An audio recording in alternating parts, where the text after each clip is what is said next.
Dan tadi kita sepakat bahwa apa yang terjadi di Indonesia hari ini, semua masalah yang ditulis panjang sekali di backdrop acara ini tidak terjadi begitu saja. Ini adalah tumpukan-tumpukan kumpulan dari gempa-gempa kecil itu. Nah, saya lihat salah satu strategi yang digunakan oleh penguasa, oleh pemerintah Jokowi selama 10 tahun ini sehingga kita sampai di kondisi hari ini adalah fabrikasi mitos. Dan ini adalah bagian penting kalau kita pelajari juga apa yang terjadi di era Orde Baru. Salah satu kunci kenapa Orde Baru bisa sekian lama berkuasa selain penggunaan senjata, selain pengerahan tentara pada waktu itu adalah fabrikasi mitos.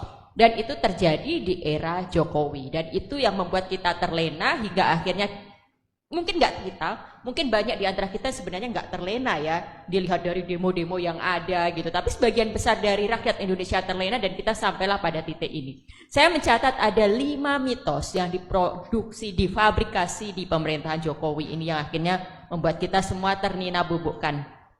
Pertama adalah mitos bahwa Jokowi orang baik.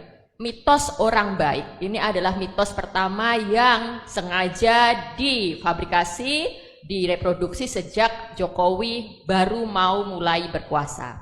Bahwa dia kurang, istilahnya lesser evil kan, bahwa dia kurang iblis lah, atau lebih baik daripada calonnya sebelah. Lalu dengan segala narasi bahwa beliau adalah calon yang sederhana, pekerja keras, bisa masuk ke dalam gorong-gorong. Lalu kemudian citra bahwa anaknya adalah penjual martabak dan anaknya adalah penjual pisang goreng. Itu semua melengkapi imajinasi kolektif kita bahwa yang kita hadapi adalah orang baik. Dan ketika orang baik menjadi penguasa, orang baik itu nggak bisa melakukan kesalahan, apalagi melakukan strategi jahat. Kalaupun ada kesalahan, pasti itu orang-orang di sekitarnya kan, pasti orang-orang yang terus mengompori dia, terus memprovokasi. Kita termakan dengan itu semua. Hingga akhirnya kita selalu membela dia dan membiarkan Omnibus Law lah, KPK, revisi UU KPK lah, dan berbagai hal-hal lainnya. Lalu mitos yang kedua adalah mitos bahwa setiap orang bisa berkompetisi.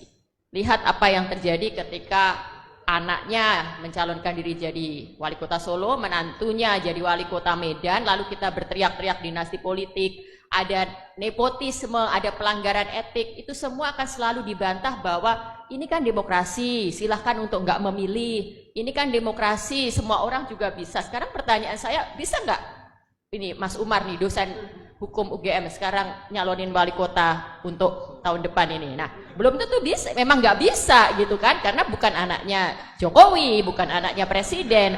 Jadi kita jangan termakan dengan omongan itu. Lalu kemudian kemarin ada statementnya misalnya Kaisang, loh yang milih siapa? Nah itu lagi-lagi malah rakyat yang disalahkan. Tapi di titik ini ada benarnya, rakyat yang memilih. Jadi mau nggak mau cara kita untuk merespon itu, untuk tidak mengulangi kesalahan kita, ya kita jangan memilih. Kita jangan terbuai bahwa setiap calon, setiap orang memiliki kesempatan yang sama, sehingga setiap orang berhak untuk dipilih. Ya kita akhirnya harus memutuskan bahwa kita tidak akan memilih. Lalu mitos yang ketiga nih, mitos yang sangat berbahaya kita makan oleh ini teman-teman generasi muda ini, mitos tentang pemimpin muda. Nah kita ini memang sebenarnya ini kontradiksi dan saya sesungguhnya sangat kecewa dengan kondisi hari ini karena ini membuat semangat kita untuk memunculkan pemimpin muda itu ternodai. Membuat cita-cita kita untuk menunjukkan bahwa pemuda juga mempunyai kapabilitas, bahwa sekarang waktunya untuk memberikan kesempatan pada pemuda itu tercederai dengan apa yang kita tonton ini. Nah sekarang akhirnya mau nggak mau kita harus mengoreksi narasi dan keyakinan kita bahwa anak muda memang harus diberi kesempatan, tapi tentu bukan anak muda yang mendapatkan kesempatannya dengan cara-cara yang non etis, tidak benar, bahkan melanggar hukum, bahkan kemudian nanti akan melanggar prinsip-prinsip demokrasi. Jadi sekali lagi untuk pemilu ke depan jangan termakan bahwa pemimpin pemuda yang harus kita dukung, jangan termakan bahwa pemimpin anak muda yang mengerti kebutuhan anak muda. Bahkan bisa jadi pemimpin anak muda itu sebenarnya nggak relate dengan persoalan kita, karena dia nggak pernah berangkat dari kondisi real yang ada dalam masyarakatnya. Nah, yang keempat nih, mitos yang juga bahaya banget nih. Setelah sekian lama mungkin ya kita melihat ada mitos pemimpin kuat yang dibutuhkan bangsa ini.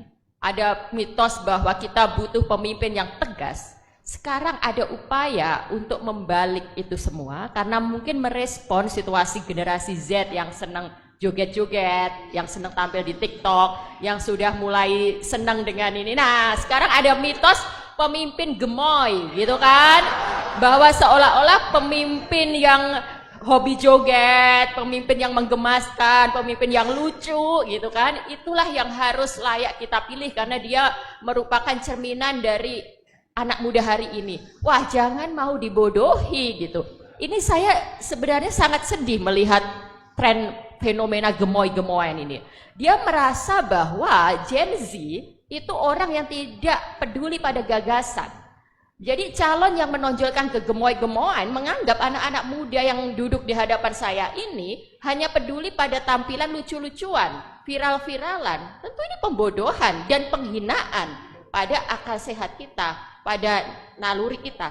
Jadi sekali lagi kita harus menolak itu. Bukan pemimpin gemoy yang kita butuhkan, tapi memang pemimpin yang bisa menghadirkan gagasan-gagasan untuk kemajuan kita. Yang terakhir, mitos yang sudah lama dibangun dan akhirnya menjadi puncak permasalahan kita semua adalah mitos bahwa presiden netral.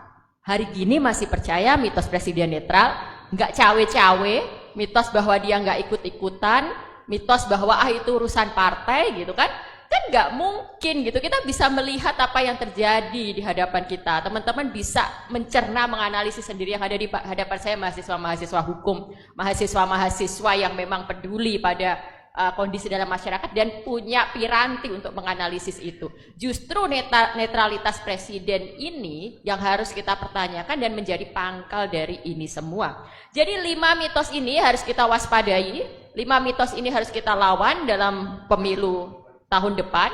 Bagaimana caranya? Ini adalah pentingnya kita. Cara melawan mitos adalah kita harus mengoreksi itu, mengklarifikasi itu dengan fakta. Kita harus menelisik siapa yang memproduksi itu, apa tujuan mitos-mitos itu diproduksi, dan bagaimana mitos itu kemudian mengelabui, menutup fakta yang sebenarnya. Hanya dengan demikian, maka akal sehat kita bisa kembali digunakan dan kita bisa menyelamatkan Indonesia dari tsunami gempa, tidak hanya gempa ya Prof, tsunami yang nanti akan menghancurkan bangunan demokrasi yang sedang kita bangun ini. Terima kasih, saya kembalikan kepada moderator.